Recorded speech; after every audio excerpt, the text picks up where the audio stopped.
আলাইকুম। কৌণিক দূরত্ব পরিমাপী ত্রিকোণমিতি অধ্যায়ের বহুনির্বাচনী অথবা এমসিকিউ প্রশ্নের সমস্যার সমাধান করব। ১ নম্বর প্রশ্ন, জ্যামিতিক কোণের আলোচনা কত ডিগ্রি পর্যন্ত সীমিত রাখা হয়? 90 ডিগ্রি, 180 ডিগ্রি, 360 ডিগ্রি, 720 ডিগ্রি। উত্তর হবে 360 ডিগ্রি পর্যন্ত সীমিত রাখা হয়। ২ নম্বর প্রশ্ন, 1240 ডিগ্রি কোণটি কোন চতুর্ভাগে অবস্থিত? প্রথম, দ্বিতীয়, তৃতীয়, চতুর্থ। এই প্রশ্নের উত্তর আমরা খুঁজে বের করব। আমরা এই ছবিটার সাথে পরিচিত এই অধ্যায়ের। এটাকে বলা হচ্ছে হলো প্রথম চতুর্ভাগ, এটাকে বলা হচ্ছে দ্বিতীয় চতুর্ভাগ, এটাকে বলা হচ্ছে তৃতীয় চতুর্ভাগ, এটাকে বলা হচ্ছে চতুর্থ চতুর্ভাগ। প্রথম চতুর্ভাগের মান হচ্ছে আমাদের 90 ডিগ্রি, দ্বিতীয় চতুর্ভাগের মান হচ্ছে 90 ডিগ্রি, তৃতীয় চতুর্ভাগের মান হচ্ছে 90 ডিগ্রি, চতুর্থ চতুর্ভাগের মান হচ্ছে 90 ডিগ্রি। এখন এখান থেকে শুরু করে যদি আমরা এই দিকে ঘড়ির কাঁটার বিপরীত দিকে যদি কোনো কোণের পজিশন চলে যায় তখন সেটাকে বলা হচ্ছে ধনাত্মক কোণ। আমাদের প্রশ্নে দেওয়া আছে 1200 হলো 40 ডিগ্রি, এটাও অবশ্যই একটা ধনাত্মক কোণ। এখন আমরা বলা হচ্ছে যে কোন অবস্থানে এই কোণটার অবস্থান আছে এটা আমরা খুঁজে বের করব। দেখুন, আমরা যখন এই ছবিটার কথা চিন্তা করছি তখন অবশ্যই বুঝতে পারছি প্রত্যেকটা ঘরের মান হচ্ছে 90 ডিগ্রি করে। তাহলে 1240 ডিগ্রি আমার কোন ঘরে গিয়ে থামবে সেটা আমাকে খুঁজে বের করতে হবে। দেখুন, আমি যদি এখানে 90-এর সাথে যদি আমি 13 গুণ দিই, তাহলে এর সাথে যোগ যদি 77 যোগ দিই তাহলে কিন্তু আমি পাবো 1240 আমি পাবো।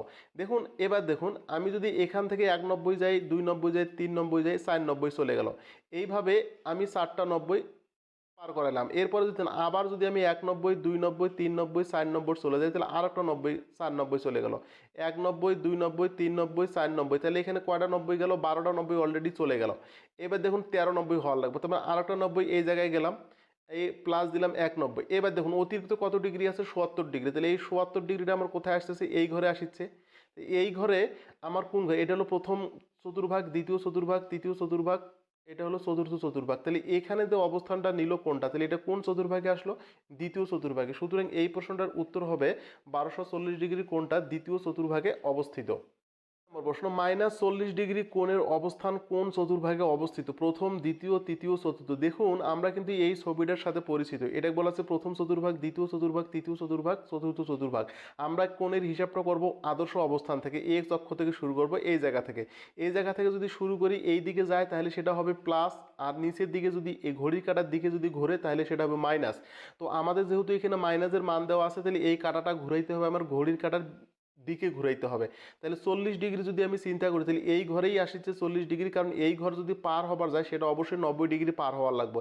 এই পুরা ঘরের মান হচ্ছে আমার হলো 90 ডিগ্রি। তাহলে 40 ডিগ্রি যখন হয়ে গেছে এইখানে, তাহলে অবশ্যই এটা এই ঘরের দিকে আছে। এই ঘরকে কি বলা আছে? চতুর্থ চতুর্ভাগ। সুতরাং এই প্রশ্নের উত্তর হবে চতুর্থ চতুর্ভাগ।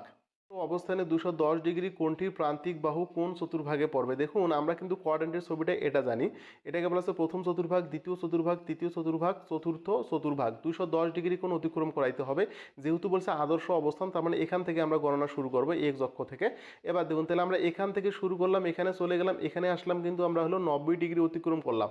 এরপরে আমরা কিন্তু এখানেও অতিক্রম করলাম 90 ডিগ্রি। আমাকে যেতে হবে কয় ডিগ্রি? 210 ডিগ্রি। তাহলে এই 90 ডিগ্রি আর এই 90 ডিগ্রি যদি আমরা যোগ করি তাহলে আমরা পাবো এখানে হলো 180 ডিগ্রি পাবো।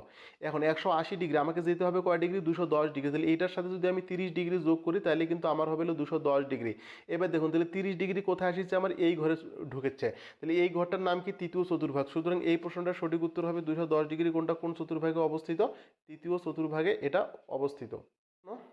6 নম্বর প্রশ্ন, যে কোন অক্ষের উপর অবস্থান করে তাকে কি বলে? কোয়াড্রেন্ট কোণ বলে, কোয়াড্রেন্টাল কোণ বলে, ধনাত্মক কোণ বলে, ঋণাত্মক কোণ বলে। এটা হচ্ছে অক্ষের উপর যদি অবস্থান করে ওই কোণটাকে কোয়াড্রেন্টাল কোণ বলে। এই উত্তরটা হবে খ নাম্বার প্রশ্ন। কীরকম একটা ব্যাখ্যা করে দিই, এরকম একটা আমি ছবি আঁকাইলাম।